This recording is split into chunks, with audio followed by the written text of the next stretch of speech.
doing this protection, you're losing the ability, the freedom to use your device the way you want, or to use your media device. But this is me, the reader. I thought you were speaking from the perspective of the authors themselves. For them, it's like if they pirate a book, that translates as money being taken out of their pocket. And you say that it's actually the opposite. Yes, because it is for me in my way of thinking, it is promotion, and promotion costs much more money than if a publisher were to spend money on promoting a book, it would cost them hundreds of thousands of dollars than if the book were to spread organically person to person through loaning or pirating. Yeah, but it goes further. I think it goes further than that. Who wants to pirate? They will pirate anyway. Yes. Who wants to steal a specific content? They go to Pirate Bay, and you can download everything you want from Pirate Bay. But when you want to use a book that you bought or read on a device that's not compatible, you feel frustrated and you never buy again from that particular media. It's like the EA problem with those games that SimCity 4 that had DRM, and you could only use the game when you're online. So it's an offline game, but it only works when you're connected to the internet. Why? That's the question. Why? So a lot of people are not buying the game, pirating the game, and they lost like huge because they didn't care about the users. They cared about their bottom line, and their bottom line was a complete fail. Right. So it's the same way with iPhones that are locked to AT&T. Right. So you have that. Let me pause for just 1 second. I'm going to run an errand. This is running a live stream right now. Does everybody consent to having at least their voice, if not also their likeness? Can I get a yes or a no? Yes. Okay, awesome. Thank you. And then notes are also here and ready to be taken. They're on the Etherpad, which everybody here will have access to off of the main website schedule page. Cool. Thank you for this interruption. I will now leave this here and maybe turn it around this way. I'd like to share something with you guys.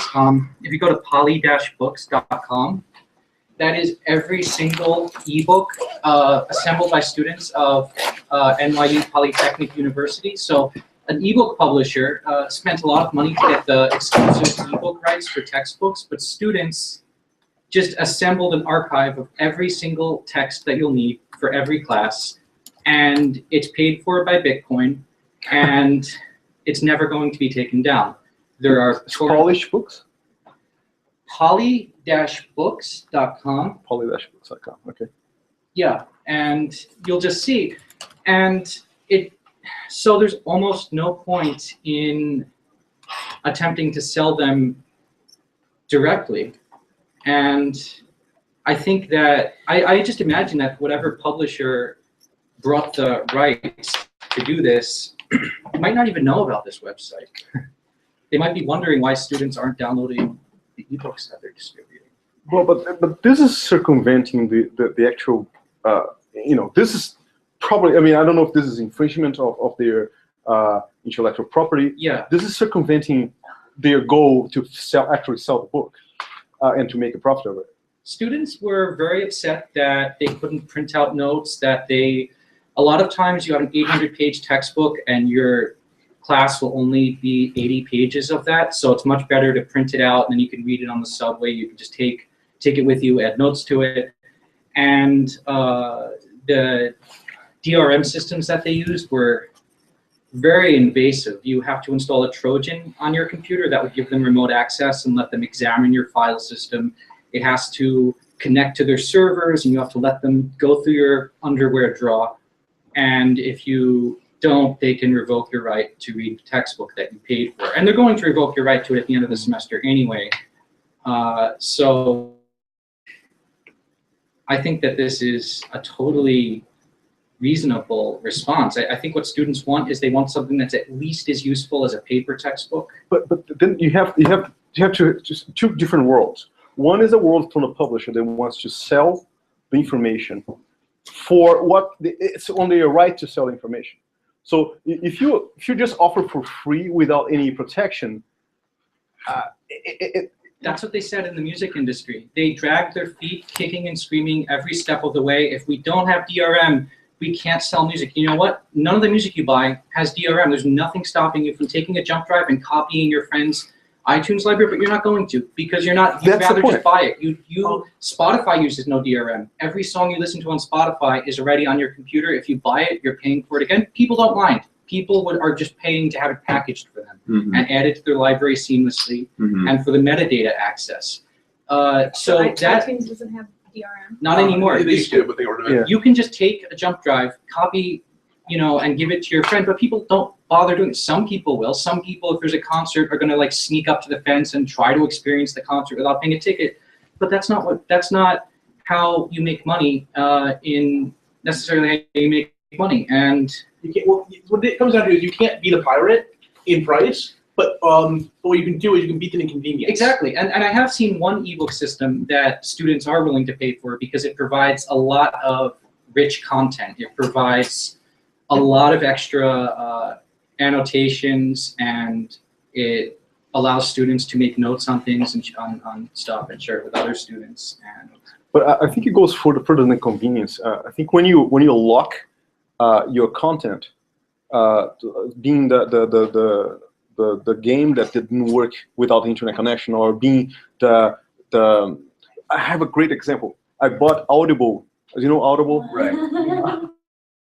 50 Audible books when I had a Windows CE. This was in 2004 or 2000 something. So, and then I bought a Windows Android phone. Is this recently. Etherpad? This is, I don't know. Yes. Oh, okay. She said it was She said it- transmitting. You can just put the notes on Etherpad. Okay, it's not. I can't see the. Oh, okay. Okay. Okay. So, and then I tried to download the books again. Audible changed their system from the time I first registered. So my user ID didn't exist anymore. Yeah. And in my books, I couldn't access my books. So I contacted customer support and said, oh, we found your user ID in an old database. Got the user ID, tried to download the books. The format is not compatible with the new Audible format anymore.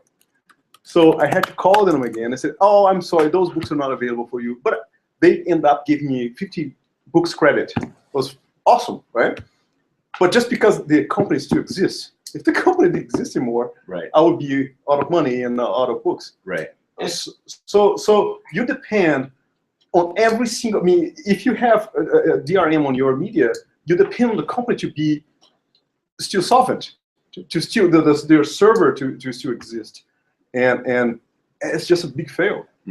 Yeah, but it also cuts both ways, because if the company goes out of business, they're not in the position to revoke your use as well. Like, this goes to more software as service than That's not true. Yeah, no, dude. If the server's like a lot of, there's a game where you buy it, but then the server goes down, you can't play it anymore. Yeah. And also it's tied to that one computer. Like it,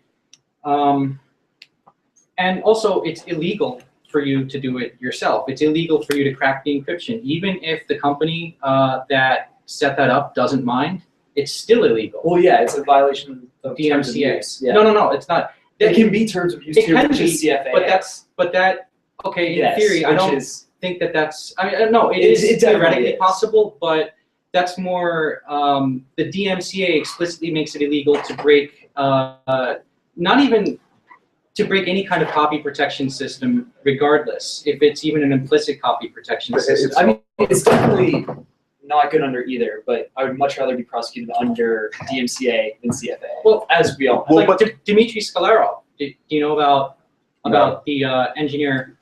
So Adobe released this in 2000, their first generation of PDF copy protection, and he, this Russian guy, made software that cracked the encryption because at the time you could only use their Acrobat reader to decrypt these ebooks.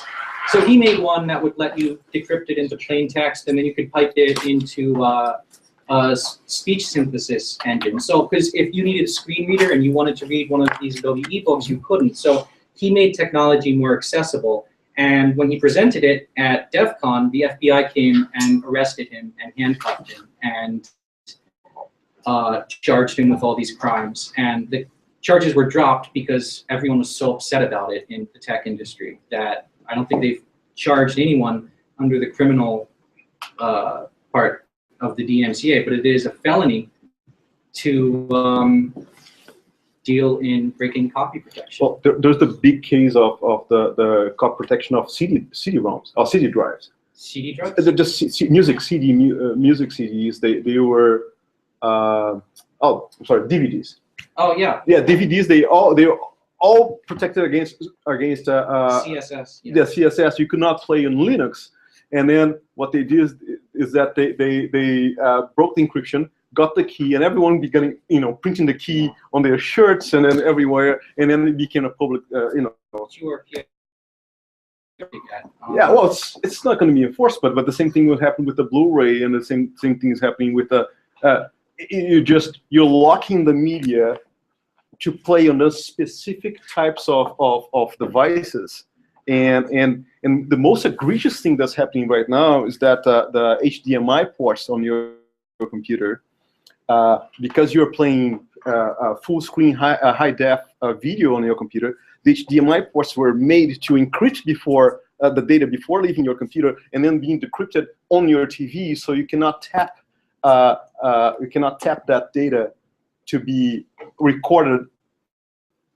So you play the DVD, you can only play on specifically allowed TVs, because right now you have a law that it's called the analog hole, that you analog going out, the video out, you can actually record that, but they close that hole on a digital media. You cannot.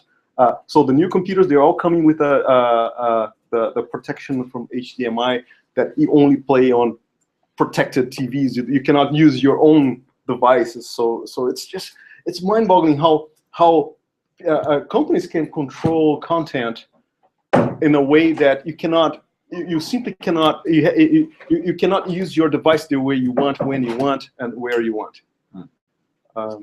Yeah, but like we said, a lot of times that incentivizes people to get it from other places without restrictions.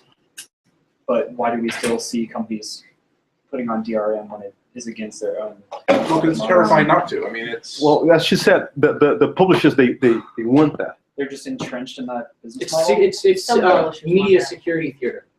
Yeah, absolutely, it's security theater. You can tell them. The thing about a lot of these systems is that they're really trivial and anyone can break them, but they just want to be told that it will protect them. Like, I've followed the different technologies that they've used, and many of them are so ineffective that they're almost insulting. Like Sony in 2005, they put software on their audio CDs where if you put it into your computer, it would damage your computer. Yeah. And but absolutely, it's called, yes, Sony put rootkit. They put software on your computer on audio CDs where if you tried playing it, it would auto run and install a driver that would prevent you from ripping the CD. These were audio CDs, audio CDs. They were not data CDs. And They're just regular. if a person did that, they could face 20 years in prison, and they caused billions of dollars in damage. But they had what? No, maybe it was like a few $100 million. But the excuse that they had what they call shrink wrap license, because as soon as you consent to it if you open it. you consent. Yeah, as soon as you open the CD, you are consenting on.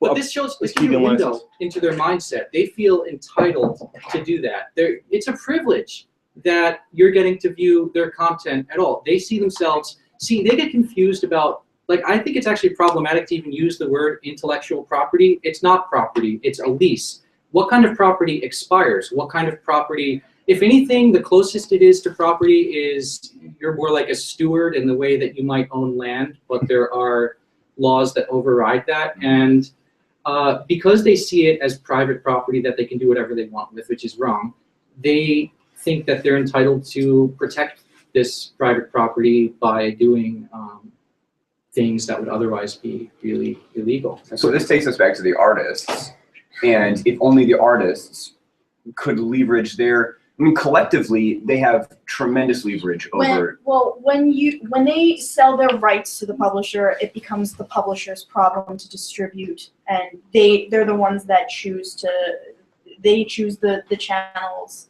through which they deliver it to consumers. It's out of the artist and author's hands after they've sold the rights. And then why do artists still feel compelled to sell their rights in that way? It's the most for them, it's the most obvious short-term business model, because for example, if you are a writer and you choose to self-publish and you are expecting the same amount of money as like Clive Cussler or Stephen King, what you don't realize is that there is a bulk of people that the publisher has to pay in order to promote and distribute and produce those books. You are putting that onus on the artists themselves, and they themselves are not equipped or have the financial backup to commit on that same level. That person's work is being supported by hundreds of other people. It's not just them. Which is why you use a publisher in the first place. Speaking from a publisher, O'Reilly has a long history of being DRM free, but you can't move to scale. I mean, we're seeing other formats, so you can LeanPub and other ways to publish your work finally, but that's been a long time coming. Yes. So the contracts, what you need to do, and anytime you have a contract, I mean, you have to be smart about what you're doing, and you write in what you want the contract to say. Like, no one's forcing you to sign this contract, but do you have $5,000 to $10,000 to hire a lawyer to then talk about the contract, how you want to modify it, and how you want things distributed for free or DRM free? I mean, that's the hard part, and that's the terrible part of all of this. We have had our contract open and available for everyone to read since like day one, but we are alone in the industry in doing that. But what we've decided works the best for us, and granted, we have a very niche topic area of technology and internet culture books, but we distribute other publishers' books on our platform. And when you agree to do that with O'Reilly, you have to do it DRM free. So I feel our big coup is this year we have Elsevier's technology books DRM free. It's the only content Elsevier produces DRM free. And for us, it's just that's the cost of doing business with O'Reilly. So they think it's like, some publishers may think that that's actually costs them business, even though we've proven with our business model that we sell more books because the content is freely available. Well, I think we have to talk on the elephant in the room here. The biggest publisher of them all, that's Amazon.com. Amazon is introducing DRM on public domain books, and they're introducing DRM on everything that they can.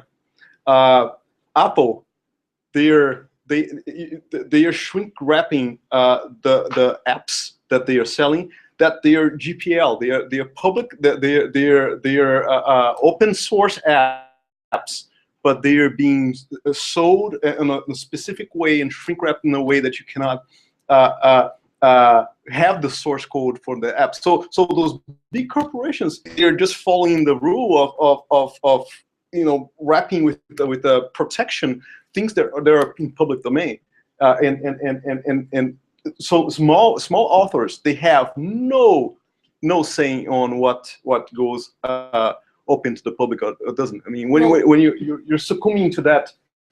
Neither does the consumer, right? So the Amazon and Apple, you're choosing a pipeline.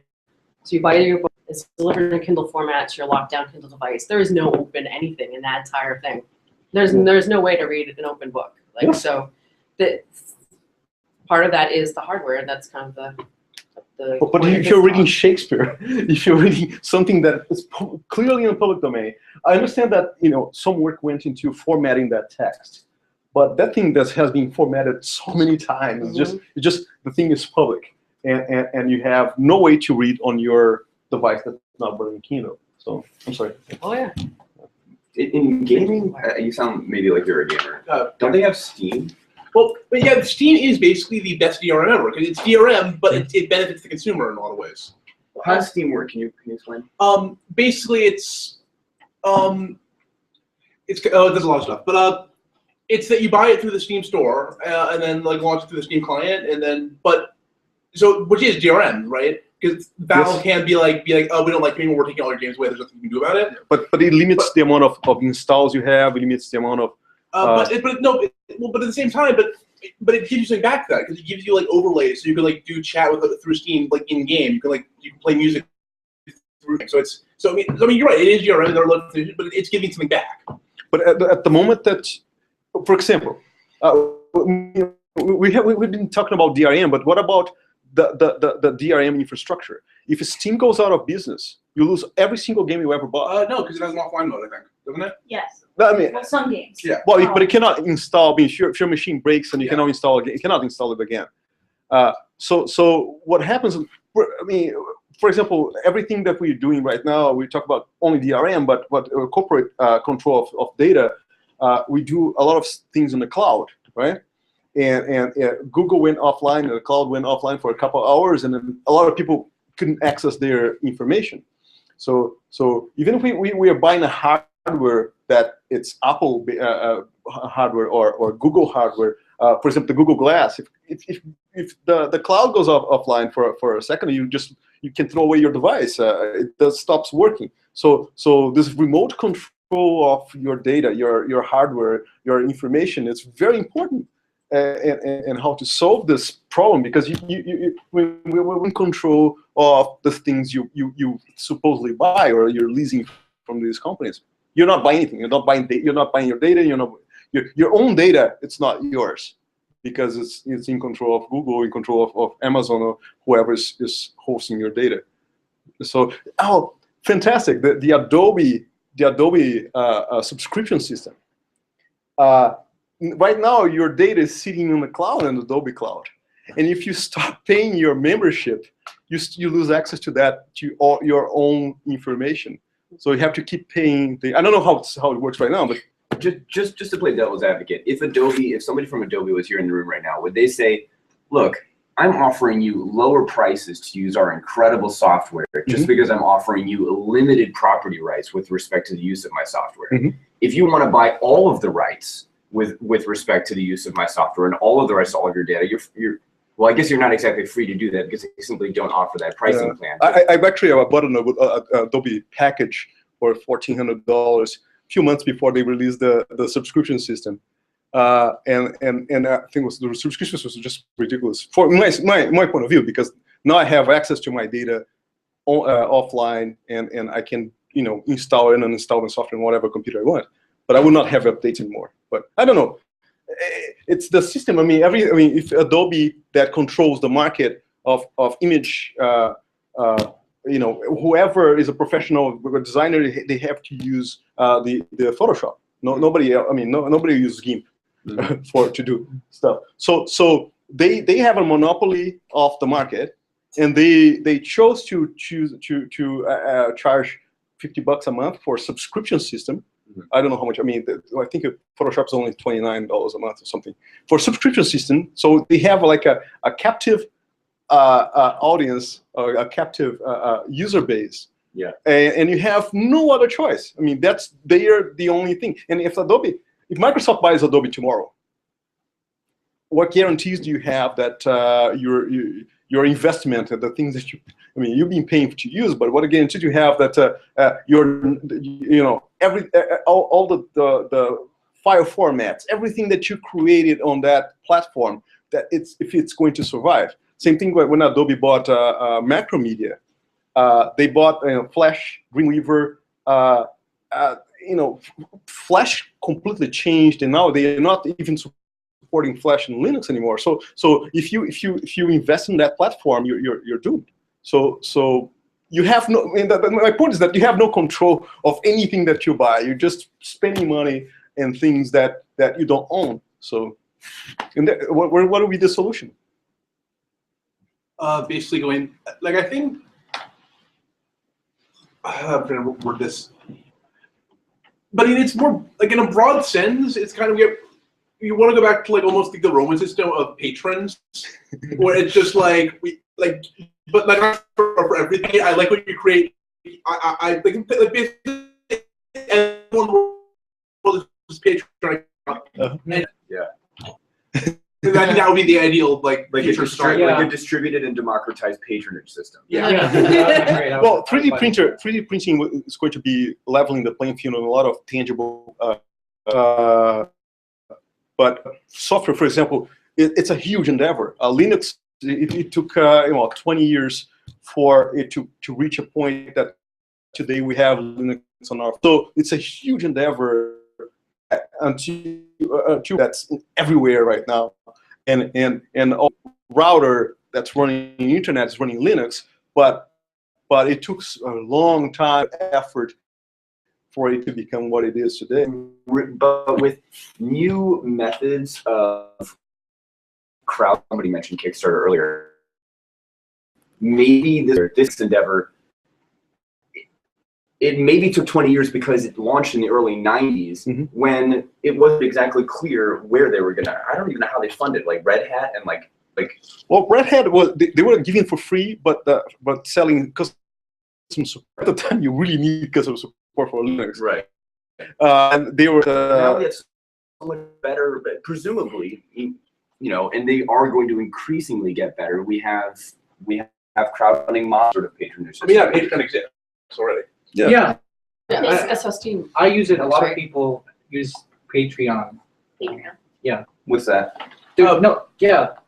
Oh, it's like it's Okay, basically it's described. You pay a fee. You agree to pay someone. It's like Kickstarter, only it's monthly. And it's like a lot of YouTube channels are doing this now instead of like ad funding. It's a you subscribe. It's like so you pay me this much up to this much a month or something, whatever. Oh wow. Yeah. And it's a great one, a vlogger or something.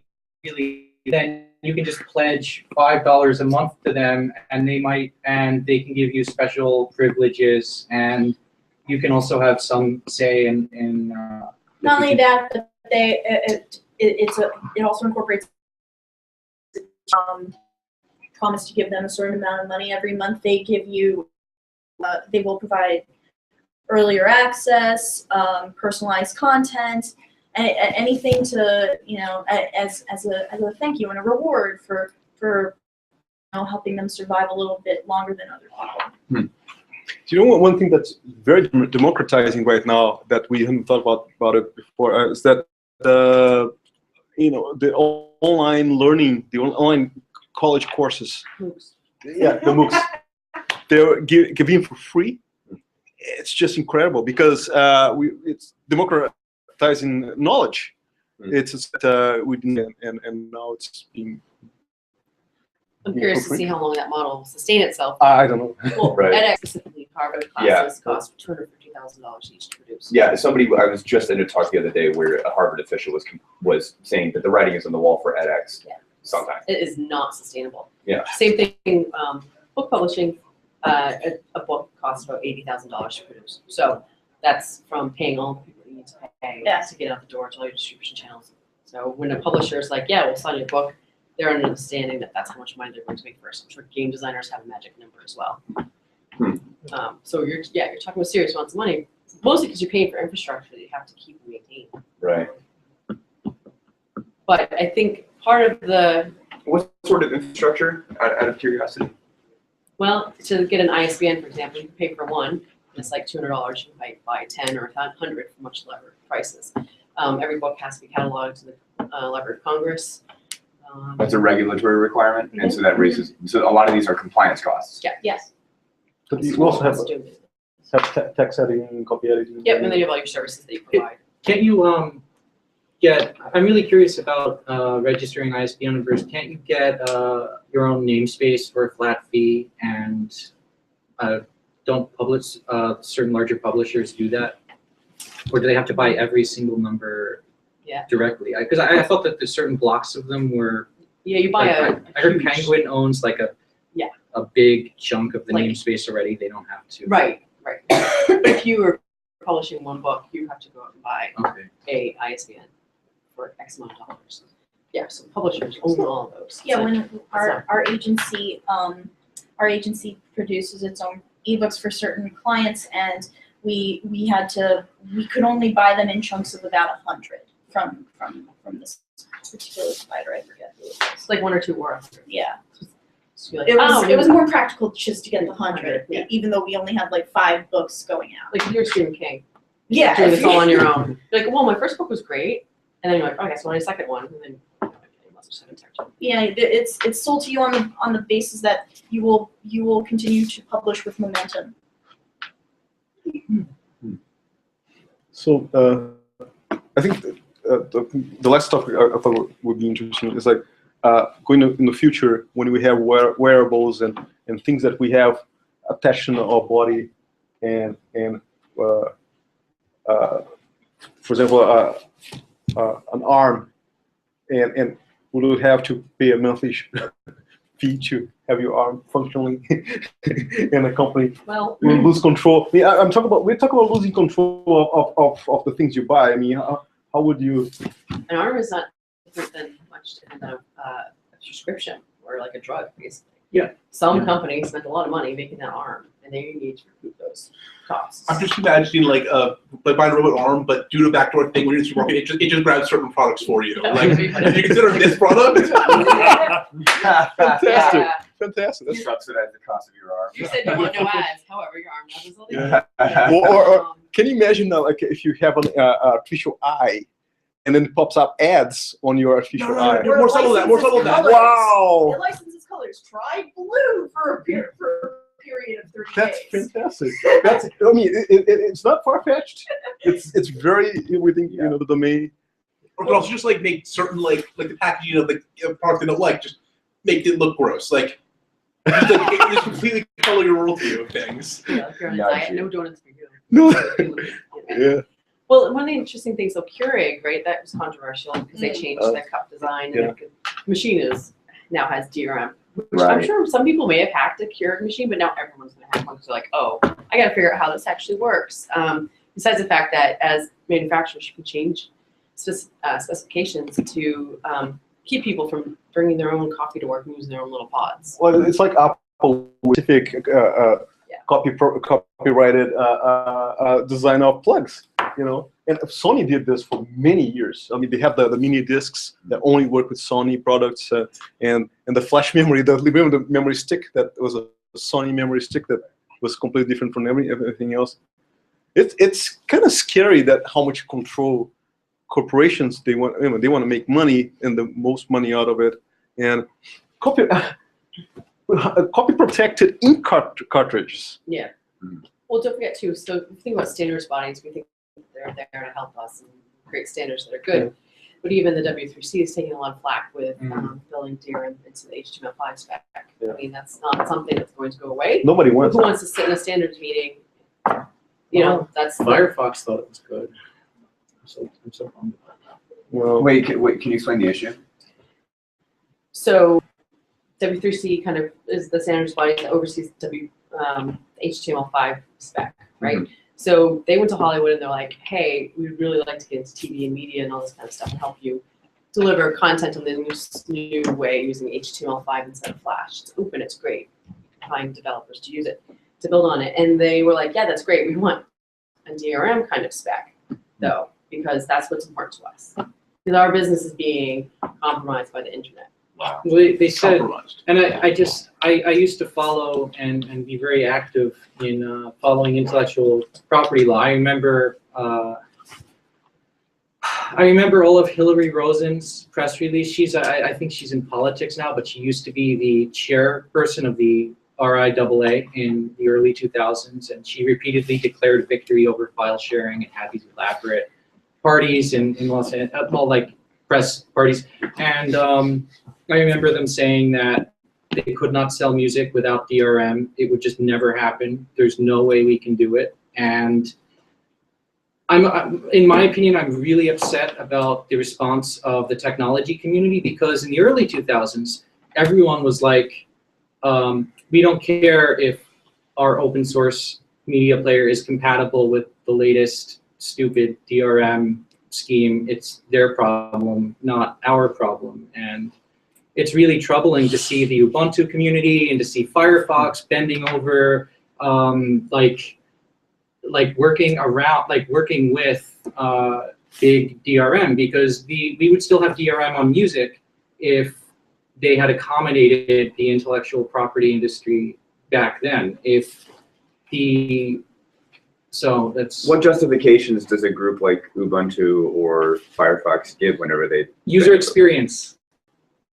Hands down, they have a lot of really troubling ideas. I don't understand how that argument works though. If iTunes has incredible user experience and apparently doesn't use any DRM. Well, but Netflix. That's not what I mean. What they mean So- by user experience is, for example, they think that they need to have the same kind of interface on like a 52-inch monitor and a cell phone, and they're convinced that also that they should abandon HCI guidelines for different operating systems and make it look the same everywhere. And so they've been spending all of their resources doing that, and they seem to have a very specific idea of what they think people want, and they think that people want DRM. They think that making it work with Netflix. I mean, all right. Back when Firefox was called Firebird, it was incompatible with most web pages. Didn't work properly in Firefox, but they did work in Internet Explorer 6. So instead of Firefox trying to implement Internet Explorer 6, they just worked on implementing HTML properly, and then eventually became self-adapted. If Firefox had started out trying to include ActiveX support for every stupid DRM system out there, because there were a lot of really stupid DRM systems out there, then it would have gotten nowhere, and it would have just been erased by the proprietary software that it was competing with. But nothing tells me against that. That they are just succumbing to the big media pressure. They are. They are playing ball with them. They're implementing their platform, and okay, there were many different ways that you could consume content with DRM. There was Live 365, there was Real Player, there were all of these horrible systems that would bog down your computer and spy on you and would rob you blind. And Firefox was not compatible with any of them. And you would think that, so if Firefox were managed back then the way it is managed now, they would have, instead of trying to make the best browser, they would have tried making it work with the ActiveX ecosystem that Microsoft had built, and would have tried making it more cozy with Real Player. And and they wouldn't want to upset advertisers either, so they would have made sure that pop-ups are unobstructed, and they would have ability to access plugins. That was very controversial at the time. Firefox was the first browser that you were only 2 clicks away from seeing every plugin that the browser had. They would have gotten rid of that. So I personally am just very concerned. Well, what's troublesome today is that DRM and Firefox, the new Firefox, is going to be so simple to use that not only the big publishers are going to use it, small publishers are going to use it, and that's the big problem. When it's just Netflix using it, it's okay because Netflix has a you just don't want to, they don't want to the ability to download every movie. But when everyone can use DRM on their small website, then you lose archiving, you lose all the features that the web gives you today. That's why I think it's a much bigger problem. Firefox implementing full DRM, easy to use for everyone, than we've seen before. So. Well, they went through all the trouble of HTML5 video, and that's not really nobody going adopted. to be used. They either want Flash or but Flash crashes all the time. Although I'm convinced that encrypted media extensions are not going to be used for media players. They're going to be used for everything. You're just going to have to that's what I think. The website is run going to their be just thing. And I'm convinced that Ubuntu is going to support it, and it's going to be. Can you imagine? Can you imagine going to Huffington Post and all the articles are completely encrypted? They're going to say, let us no install archive. this plugin before we'll let you view our page. Yeah. And already I've seen some websites, they can detect if your browser is focused and if you're actually, if it's visible to the screen, and they'll make you wait until you've seen an ad to show you content. Oh, that's. They can detect if it's minimized. So things are really going in the wrong direction, and it's troubling. Yeah, well, if you couple that with Google and the big the big media distributors, you give so much control over the media. It's like the net neutrality thing. It's like it's just you lose the control of choice of what you consume, and you have to just pay more for whatever you're being given. So yeah, think about like intellectual property. I mean, it's not, we talk about DRM, but we forget that there are certain things that we don't have control. For example, even medicine. The big pharma, they produce medicine for cancer or AIDS or whatever, and they're still locked in as intellectual property, right? As patents, and meanwhile, there are thousands of millions of people dying in third world countries that have no access to that specific medicine and still locked in the hands of big corporations. So it's not only data, but it's also information and so processes. And there are so many things that companies want to hold of those that information to lock in progress or even saving lives. So I think it goes even further. Like there's every aspect. I mean, every aspect of your life can be belong to some corporation that specific rounded corner of the device you're using, and it's locked in, and it's prohibiting people from exert whatever technology we have. I've come from my laptop also to tell you that the time has come to find new groups. Hi, I'm Andy. How was it? Nice to meet you. Great. I am Sober. with, Yay. we're in New York. We're in Chelsea. Okay, goodbye the internet.